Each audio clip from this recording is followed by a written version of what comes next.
এবার দিল্লির দিকে নজর রাখতেই হয়, কারণ দিল্লিতে মর্মান্তিক পথ দুর্ঘটনা। জানা গেছে ফুটপাতে ঘুমন্ত শিশু সহ 5 জনকে পিষে দিল একটি গাড়ি। মদ্যপ চালককে রীতিমতো গ্রেফতার করেছে পুলিশ। জানা গেছে যে নেশাখোর সেই চালকের কারণেই কিন্তু বড়সড় এই দুর্ঘটনাটি ঘটেছে। নেশাগ্রস্ত অবস্থায় সেই ব্যক্তিটি গাড়ি চালাচ্ছিল, আর তখনই এই দুর্ঘটনার কবলে পড়ে ফুটপাতে ঘুমন্ত অবস্থায় শিশু সহ 5 জনকে কিন্তু পিষিয়ে দিল উনি। বিস্তারিত সেই বিষয়ে জানবো। টেলিফোন লাইনে যুক্ত হয়ে গেছে প্রতিনিধি সমু মুখার্জি। সমু, ঠিক কি জানতে পারছো? দেখুন, এটা জানা যাচ্ছে যে মধ্যরাত্রে ফুটপাতে ঘুমোচ্ছিলেন কিছু পরিযায়ী শ্রমিক, তাদের সঙ্গে বাচ্চারাও ছিল। আচমকা একটি দ্রুত গতির অডি গাড়ি এসে ওই ঘুমন্ত অবস্থায় থাকা পরিযায়ী শ্রমিক এবং তাদের সন্তানদের পিষে দিয়ে চলে যায় একটি অডি গাড়ি। এই ঘটনাতে যেটা জানা গেছে যে দক্ষিণ পশ্চিম দিল্লির বসন্ত বিহারে এই ঘটনাটি ঘটেছে এবং এই দুর্ঘটনার ফলে গুরুতরভাবে জখম হয়েছে শিশু সহ 5 জন। তাদের নিয়ে যাওয়া হয়েছে স্থানীয় হাসপাতালে, সেখানে তাদের চিকিৎসা চলছে বলে জানা গেছে। তাদের মধ্যে কয়েকজনের অবস্থা আশঙ্কাজনক, ফলে মৃত্যু হতে বলেও পুলিশ সূত্রে জানা গেছে। ইতিমধ্যেই ওই ব্যবসায়ী মদ্যপ গাড়ি চালককে গ্রেপ্তার করেছে পুলিশ। প্রাথমিক তদন্তে পুলিশ জানতে পেরেছে যে মত্ত অবস্থায় তিনি নয়ডা থেকে গাড়ি নিয়ে বাড়ি ফিরছিলেন। সেই সময় বসন্ত বিহারের কাছে নিয়ন্ত্রণ হারিয়ে গাড়িটি ফুটপাতে তুলে দেয় এবং তার ফলেই ওই মর্মান্তিক দুর্ঘটনা ঘটে। ঘুমন্ত অবস্থায় বেশ কয়েকজনের উপর দিয়ে গাড়িটি চালিয়ে নিয়ে যাওয়ার পর বেশি দূরে নিয়ে ওই মদ্যপ চালক যেতে পারেনি। রাস্তার ধারে দাঁড়িয়ে থাকা একটি লরিতে গাড়িটি ধাক্কা মারে এবং তারপরই অডি গাড়িটি উল্টে যায় বলে জানা গেছে। এদিকে এই দুর্ঘটনার ফলে যারা জখম হয়েছেন তাদের চিৎকারে এলাকার বাসিন্দারা ঘটনাস্থলে ছুটে আসেন। তারপরেই খবর পেয়ে পুলিশ এসে 5 জনকে উদ্ধার করে হাসপাতালে নিয়ে যায়।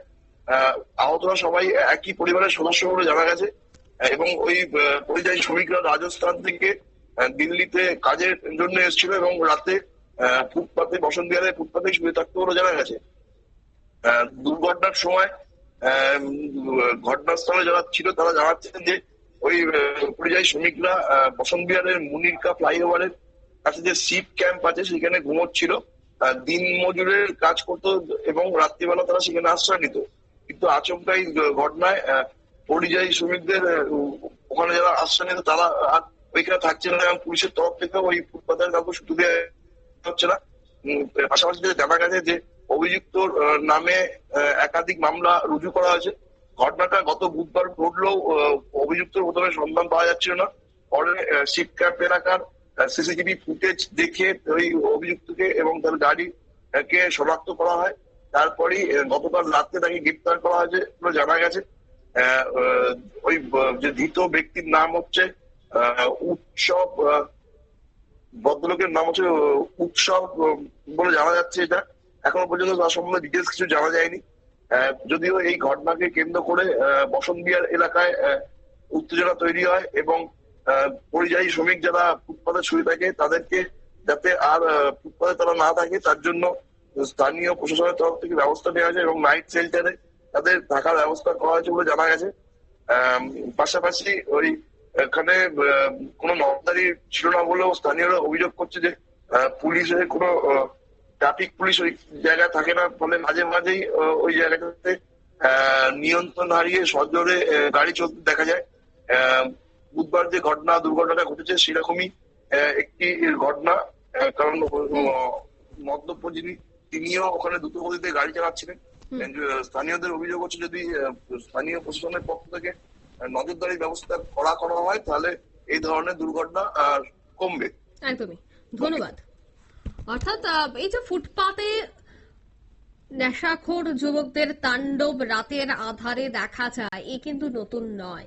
দিল্লি, মুম্বাই সহ মেট্রোপলিটন যে সিটিগুলি রয়েছে সেখানে এই ধরনের ঘটনা কিন্তু প্রায় সময় দেখা যায়। আবারও দিল্লিতে এই মর্মান্তিক দুর্ঘটনা, এবং রাতের আধারে সব থেকে বেশি দুর্ঘটনা ঘটে, কারণ দিল্লি, মুম্বাইয়ের মতো শহরগুলিতে রাতে রাস্তায় কিন্তু প্রচুর শ্রমিকেরা তাদের পরিবার নিয়ে ঘুমোয়।